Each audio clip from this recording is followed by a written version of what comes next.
atah Adonai Eloheinu melech haolam asher kiddushanu b'mitzvotav etzivanu la'asok b'divrei Torah.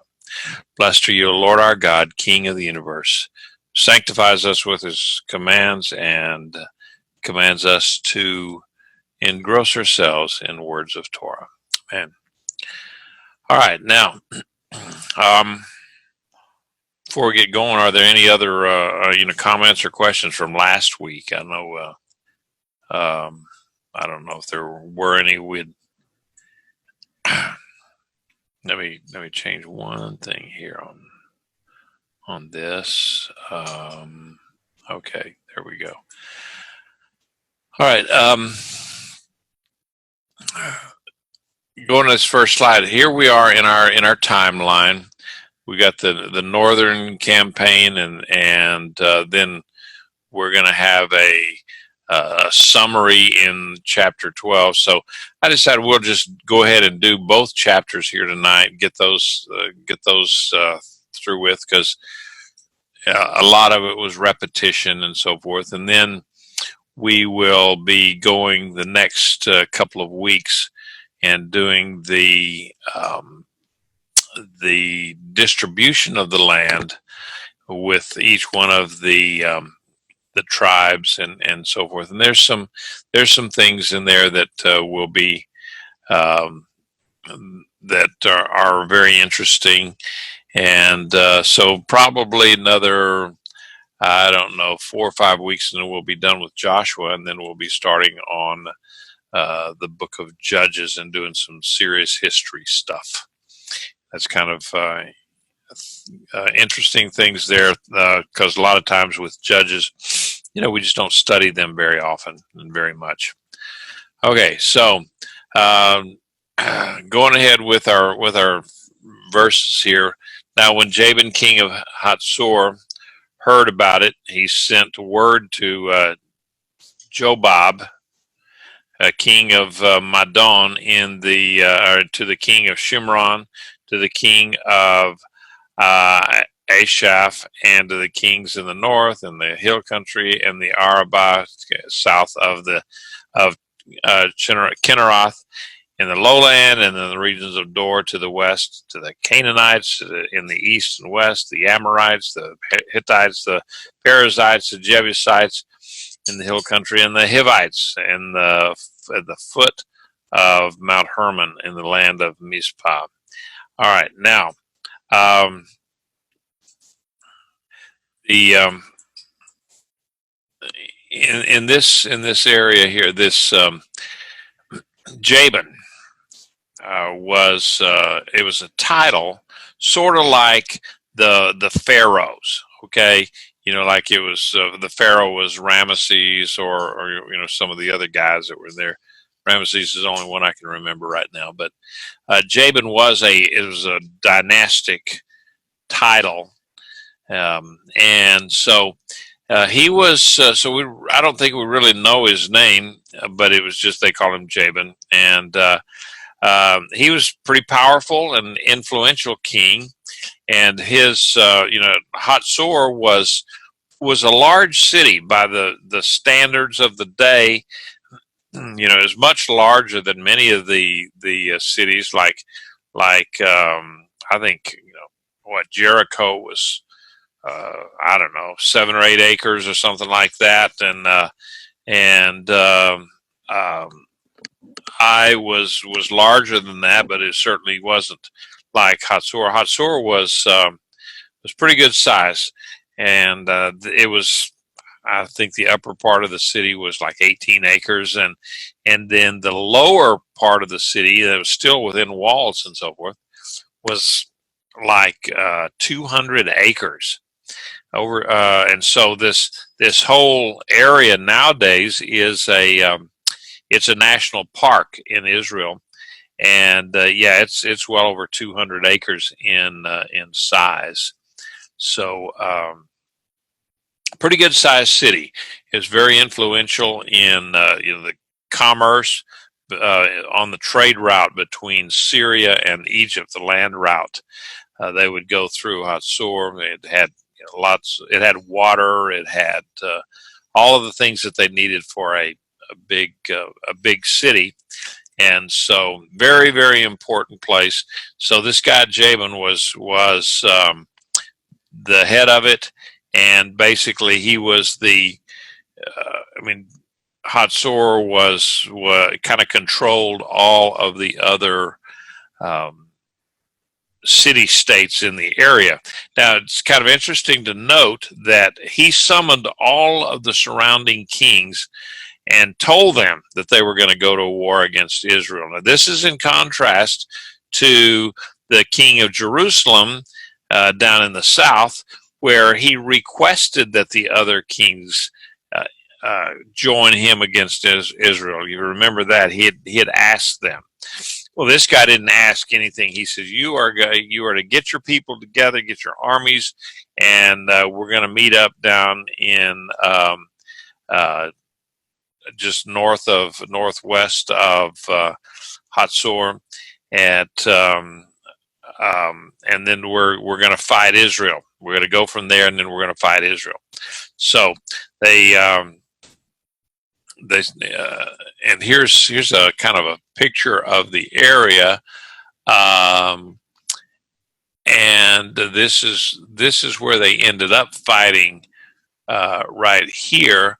But I think what had happened, and we'll explain it a little bit more later on. Here is Hazor, and I think that there's not that many miles between Hazor and this area here, but that was supposed to have been a staging area, I believe, and down here where Gilgal was, it's kind of on a plain, this Jordan, the plain of the Jordan River, and I would imagine, just judging from things, that that the king of Hazor wanted to get all of these guys together up here in these waters. They had a lot of waters at Merom, and they could water their horses. They could make sure that they were well fed, because that was a green, lush area, and then get ready for the trip down to the Sea of Galilee, and then over just follow the Jordan River right down to Gilgal and attack them there. Because he had chariots, and so so they came out, they and all their armies with them, a multitude with as many people as the sand on the seashore, with very many horses and chariots. All these kings joined forces, came and camped together at the waters of Merom to fight with Israel. But Adonai said to Joshua, "Do not be afraid because of them. For tomorrow at this time I will give all of them slain before Israel. You are to hamstring their horses, burn their chariots with fire." So Joshua and all the people of war with him attacked them suddenly at the waters of Merom and fell upon them. Now, this king had he had summoned all of these guys. All the kings could jump to it. They gathered their armies with all of their armament. They were well equipped. It appears that they didn't leave anything in reserve. They came everything that they had, and they had chariots. Now, chariots, they're kind of a force multiplier when it comes to infantry. Israel did not have chariots, and given the proper ground, if it was kind of flat, hard ground, the chariots would be a good weapon to have against the infantry that Israel had. But chariots were not as good if you got into hilly or rocky country, nor were they effective in the lowland, swampy areas. In fact, there's some battles we'll talk about in the studies in Judges and then later on, where they were going against chariots. Israel was going against chariots, and so they actually drew the enemy armies up into an area where the chariots were slow going because of all the rocks. And so while they were trying to navigate around all the rocks, then the Israeli forces were able to pick them off, and they won the battle. So Joshua, he liked surprise attacks. You remember he used it to good effect down in the south, and now he attacked the king of Hazor while they were in a vulnerable position. I say vulnerable because they were up here at the waters of Merom. That was a good position to use as a staging area, as maybe their headquarters or their base of operations. But it was not a good place for the chariots to battle, because it was a lowland area. In many ways, the ground was soft and a lot of water. And so when Joshua was able to use this to good effect, he marched right up there where these guys were going to march down to him. Well, Joshua beat them to it, and he met them there at the waters of Merom. And I just wanted to show you some of the things that what did they use? How'd they go to war? Remember, this was the Bronze Age, and so they made their weapons out of bronze. And you can see, these were kind of short short swords, kind of like what the maybe a little bit longer than what the Romans used later on, but they were made out of bronze. And of course, down here you have these bronze axe heads that they would use for weapons. And the spear points, they didn't have bronze spears, they had bronze spear points, or arrows anyway. Now the spears could have been bronze, I guess, but for arrows you'd want them to be a lot lighter. And while I was reading this stuff that said bronze bow and arrow, I didn't realize that you can make a bow out of bronze. So maybe so. But anyway, and here's what one of the chariots would have looked like. I imagine they were copied after the latest Egyptian models, and Egypt was the go-to country for weaponry at that point in history. And so this particular chariot is for it's a double tree. It's for 2 horses, and then the driver and the archer would be back here in the carriage part of it. All right, and so here is a map of the battle there at Merom. Joshua had come down from the south, from Gilgal, and he had marched up along the Jordan River, and then he followed. There's some valleys and so forth. So he went on up up there, and he met them there at Merom. They were not expecting Joshua to do that, and so when he caught them there, their chariots were really no good for anything. They couldn't maneuver in the soft, mushy land, and not to the effect that they needed. And so it was just not a good place for the Amorites to try to do battle with Joshua and all of his forces.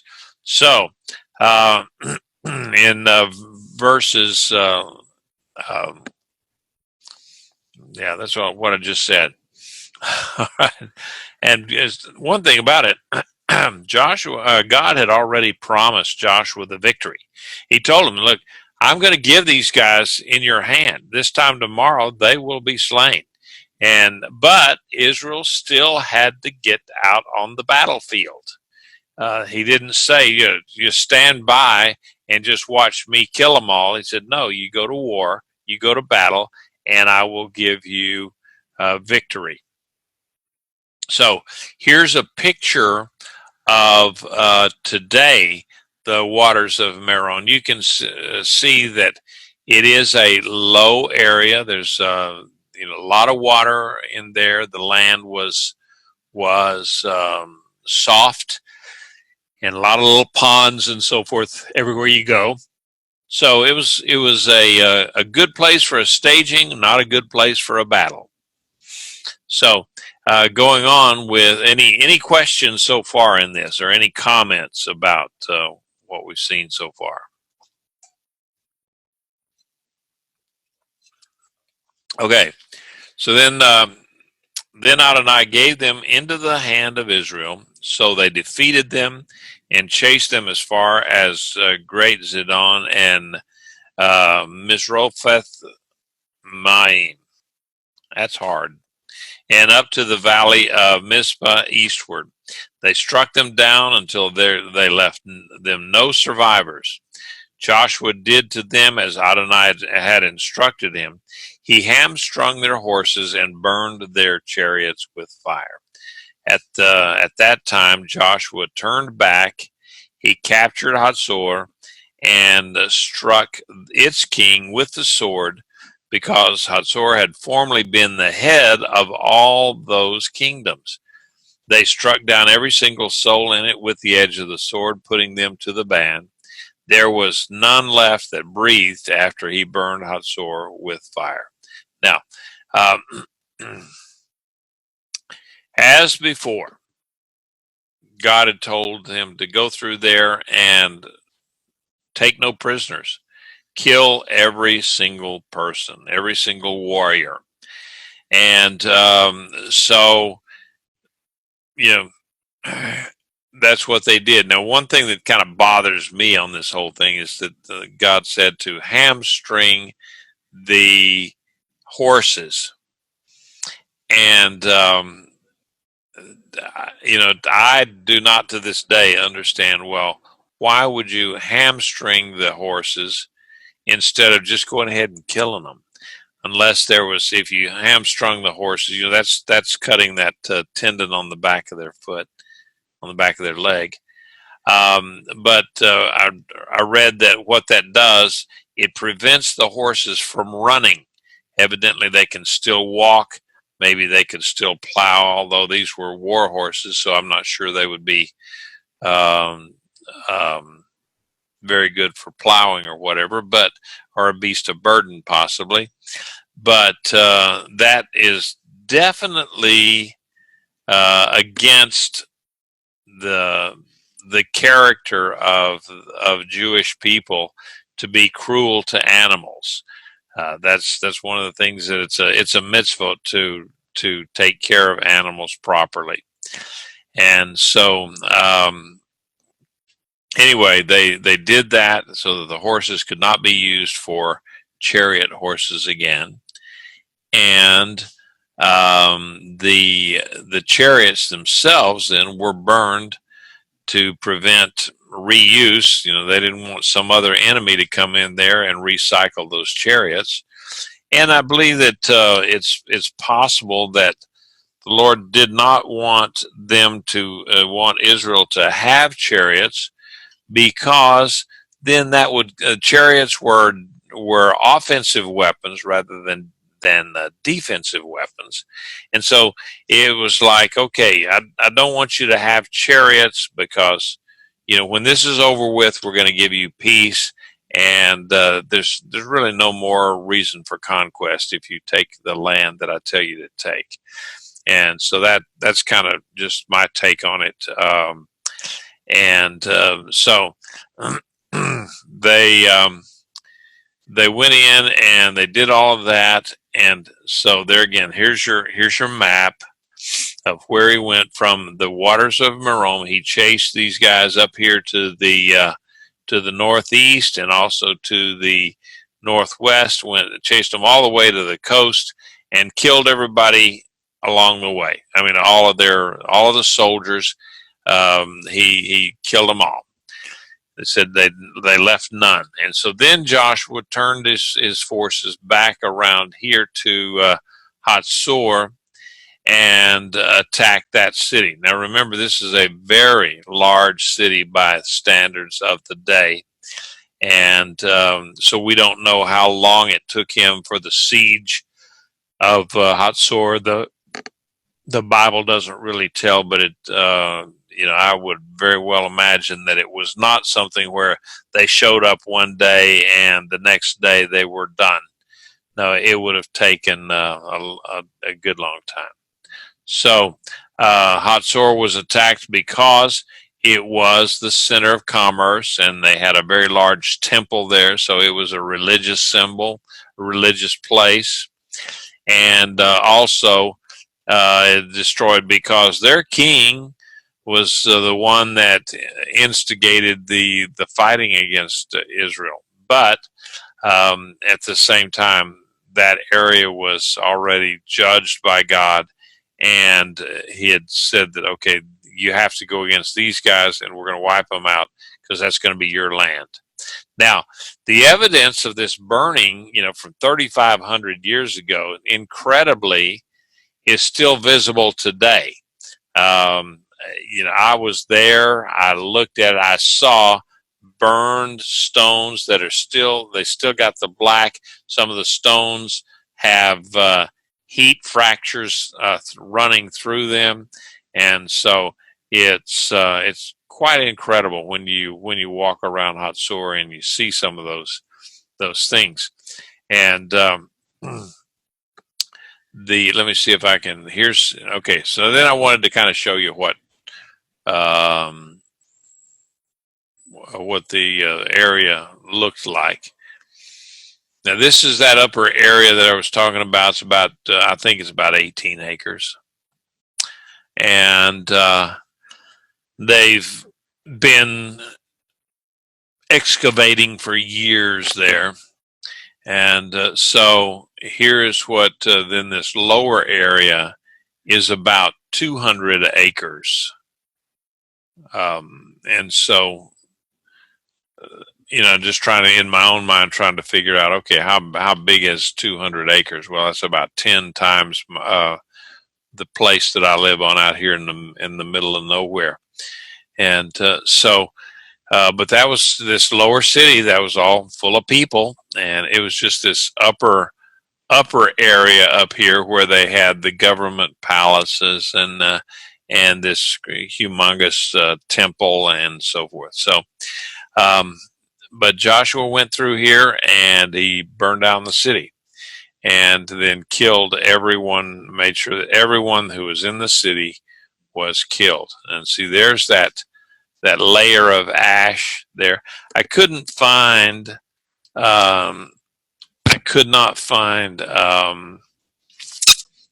some pictures of the stones themselves that were, there are some places there where you got stones that were actually cracked. They have stress fractures going all the way through the stones that because of heat, and they're blackened.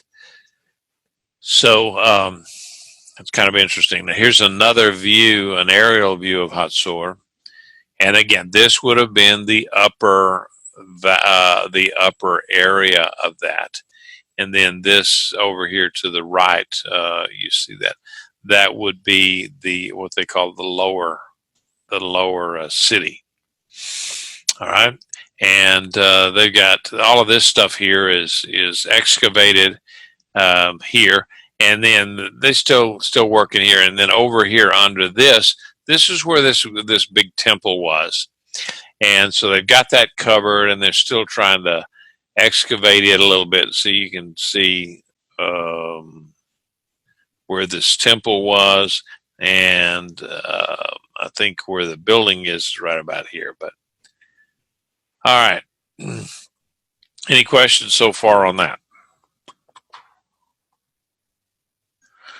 All right, so Going ahead, thus Joshua captured all the cities of those kings and all their kings. And he struck them with the edge of the sword, putting them to the ban, just as Moses, the servant of Adonai, had commanded. But as for the cities that stood on their mounds, Israel did not burn any of them except Hazor alone, which Joshua did burn. All the spoil of these cities and the cattle, Bnei Israel took as their plunder, but they struck down every person with the edge of the sword until they had destroyed them, not sparing anyone who breathed. Now, just as Adonai had commanded Moses his servant, so Moses commanded Joshua, and so Joshua did. He left nothing undone of all that Adonai had commanded Moses. All right, so um, this description of the conquest of this area, it actually follows a pattern of the literature of that day. You know, we've talked about how the covenants, the covenant with Israel, between God and Israel, was actually a suzerain covenant, suzerain treaty that was a common format back in those days, and the treaty that they had with God followed this format. Now, and then this description of the battles here actually it followed a pattern, a literary pattern that we see in the Levant, in that area, where kings would they would conquer something, and then their scribes would write it all down, or actually their scribes would punch it into a little piece of wet clay, and so they followed the same grammatical pattern. Now, you'll notice that some of it was kind of given to exaggeration a bit, or a little bit of hyperbole, because they would use everything, and that the idea of no one who breathed was left breathing, and so that kind of over the top rhetoric again was common for the day. It was something that anyone who in those days who conquered, that was the way they described it, and this follows right along with how the other kings would have written this down. Now, I think that they also have mentioned Moses several times there. Let's see, one, two, okay, they three times there, and then I think there's another time. So it said, just as Adonai had commanded Moses, his servant, so Moses commanded Joshua, and Joshua did everything. He left nothing undone of all that Adonai had commanded Moses. So I think what they're doing here is trying to give a little bit of legitimacy to what Joshua was doing, saying, hey, he was doing what God told Moses, and then what Moses told him to do. And so that kind of gets Joshua off the hook for being so ruthless, because he was doing what God, he was carrying out the judgments of God. All right. So anybody want to comment on that so far? Okay. Now, also something I wanted to mention here, that in this particular case, is all of these other cities that were not burned, Israel was allowed to take all of the spoil, everything that they could find, all the booty they were able to find. Only they had to kill all the people. The only city that they did not leave was Hazor, and they burned that one to the ground. And you think, well, all that stuff is built with rocks. How in the world could you burn it down? But a lot of times those rocks were held in place. They had there were timbers, and the roofs were timbers, and then they had a lot of some tapestries or cloth things hanging to keep out the draft and so forth. So there was a good bit, and then they would have had their stores, the grains and other foodstuffs in there. They said that they've actually found um, grains that were scorched, and they could tell, however they tell that stuff, that it was from maybe uh, 3 to 4,000 years ago. They can't really nail it down any further than that, but that's what they say. So, all right. Anyway, going ahead. So Joshua captured all this land, the hill country, the Negev, the land of Goshen, the lowland, the Arabah, the hill country of Israel, and its lowland, from the Mount Halak that ascends to Seir all the way to Baal Gad in the valley of Lebanon to the foot of Mount Hermon. He captured all their kings, struck them down, and put them to death. For a long time, Joshua made war with all of those kings, and there was not a city that made peace with Bnei Israel except the Hivites who inhabited Gibeon. All the rest they took in battle. All right, now this pattern of total annihilation of the population was continued. It was repeated time after time after time, and so cruel as it may seem, it was they were carrying out judgment against these people because of their evil and wicked ways, and that's what God said. We got to purge the land, get rid of anything that these people would have caused, how they would cause you to stumble. So that's why the idea of the total annihilation. Now, the hill country, they describe all the land that Joshua took here, and they said that he was a long time. They were in a war that some say it was 5 years, others say it was 7 years, and depending on the way that the scholars count it, I don't know that it's all that critical, but it was somewhere between 5 and 7 years that they were actually fighting, and it looked like, from the charts that I've seen, that Israel didn't capture any coastal areas at this time. They stayed short of the coast because here's a map of the areas that Joshua took. Some significant things here. They did not take Jerusalem. All right. They did not initially take Hebron. Caleb took that and eventually won that over. And there you see over here, there's no place here where Israel actually was the majority and held that land securely on the coast.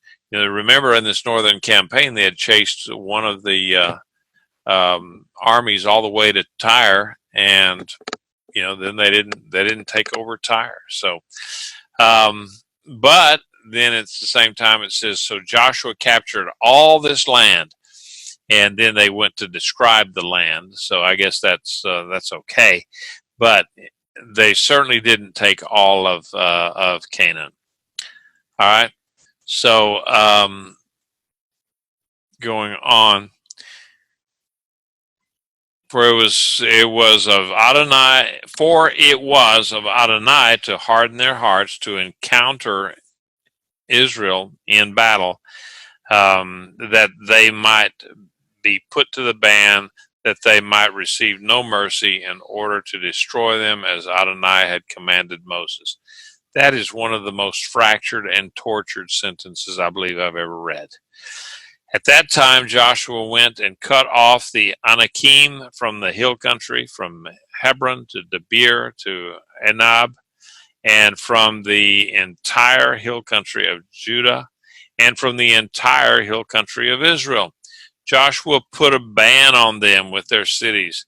There was none of the Anakim left in the land of Bnei Israel, except some were left in Gaza, Gath, and Ashdod.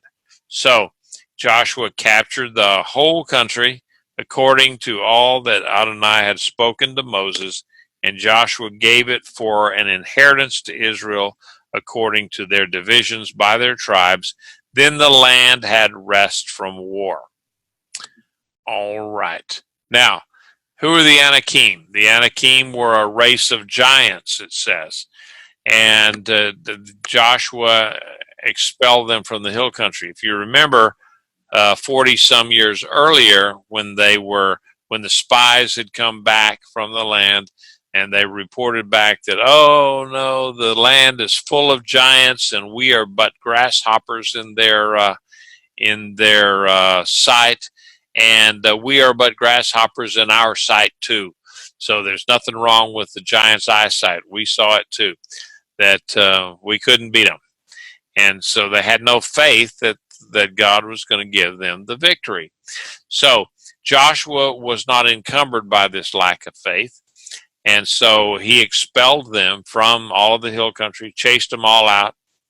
And, some did escape. And it says they settled in Gaza, Gath, and Ashdod. And, we still got trouble with those guys down there, with people in Gaza today. Now, I don't think any of them are giants, but they still have a problem in Gaza.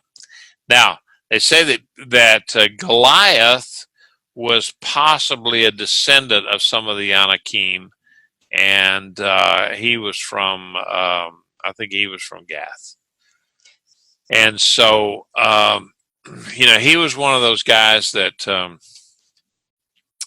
I think he had several brothers, and the story goes that that's why David had picked up enough stones,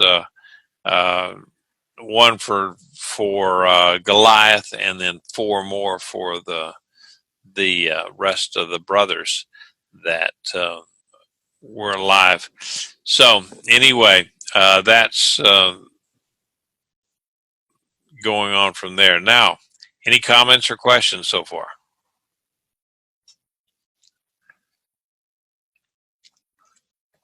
All right. Now, chapter 12. As we get into chapter 12, it's pretty repetitive. And I didn't write all that stuff, put it all in the outline, because this is the outline of it right here. It just a list of kings that were defeated by Moses. You had King Sihon of the Amorites and King Og of Bashan.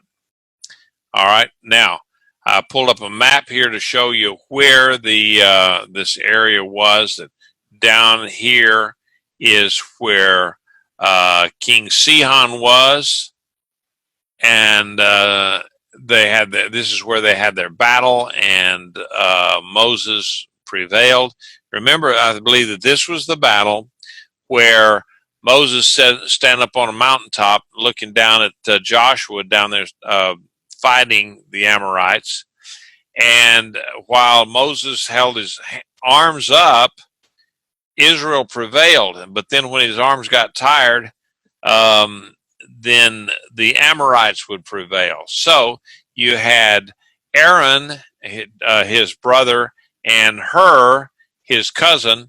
Both of them, they would hold up his hands, and as long as his hands were raised, then Israel would go ahead and prevail, and eventually they did. They beat the Amorites and killed the king. And then, of course, then you had the King Og of Bashan, and he's up here just south of this Mount Hermon area. So chapter 12 actually gives it recounts how that Moses had prevailed against these two kings. Then it gives the list of kings defeated by Joshua. And if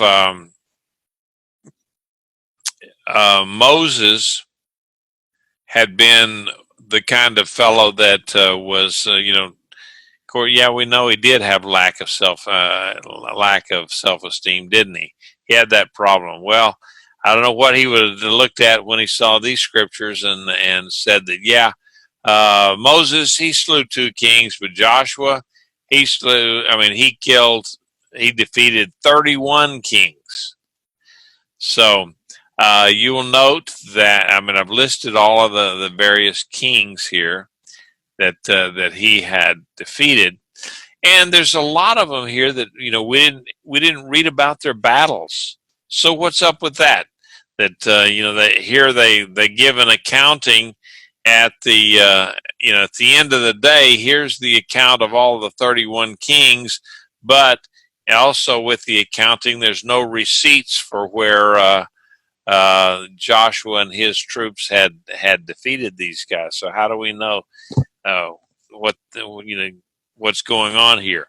Well, this again follows a pattern that was common back in those days, that people, the Middle Eastern, what they call the Levant, that whole area, they would list these kings. You can find those same kind of things up in Syria. There's a tablet up there that shows where the Assyrians had conquered a bunch of folks, and they just listed everything out, similar to what this is here. But Jericho, Ai, and Jerusalem. Now those were in the southern campaign. Of course, Hebron is in the southern area, and Yarmouth and Lachish the same. So.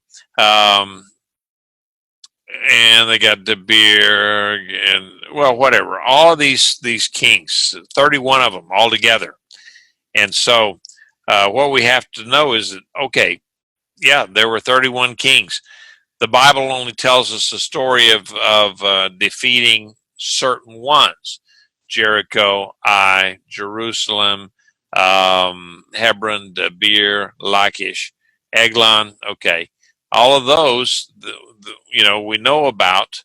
And then later on, where he fought against Libnah, but I don't remember him the Bible talking about Adullam. And let's see, Bethel, and king of Tappuah. Okay, Tappuah. That's almost like if it had a sound on the end of it, it would be Tappuah. That would be apple. But so apple was defeated back in those days. All right, then. So they go on. A lot of these guys then. King of Medan. Okay, that was he was allied with Hazor, and so a lot of these things were not mentioned because they were just lesser kings, lesser city states, as it were. But anyway, Joshua defeated 31 different kingdoms and little different political entities. Now, I'm sure that some of these kingdoms, here again is the map of what Joshua took.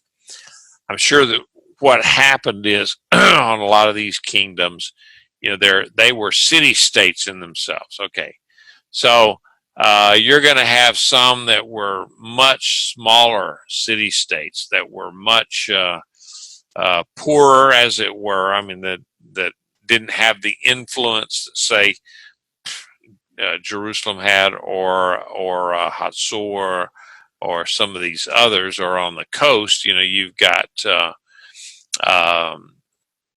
Akko or Tyre, and Sidon, and Ashdod, Ashkelon, all those. places. Of course, he didn't defeat those, but um, they would not have had the same influence or social standing, and so that's why they didn't give a summary of those battles. And we got to remember that the Bible, in many cases, it's a survey. It's not a comprehensive encyclopedia that gives you every single fact. All right, so let's go ahead and finish off with. Yeah, look, that's what I wrote. That these names were not mentioned because they didn't reach a certain level of threat. They didn't reach the threat level, so they didn't even get mentioned. All right, so and that's it for tonight. Now, yeah, see, got some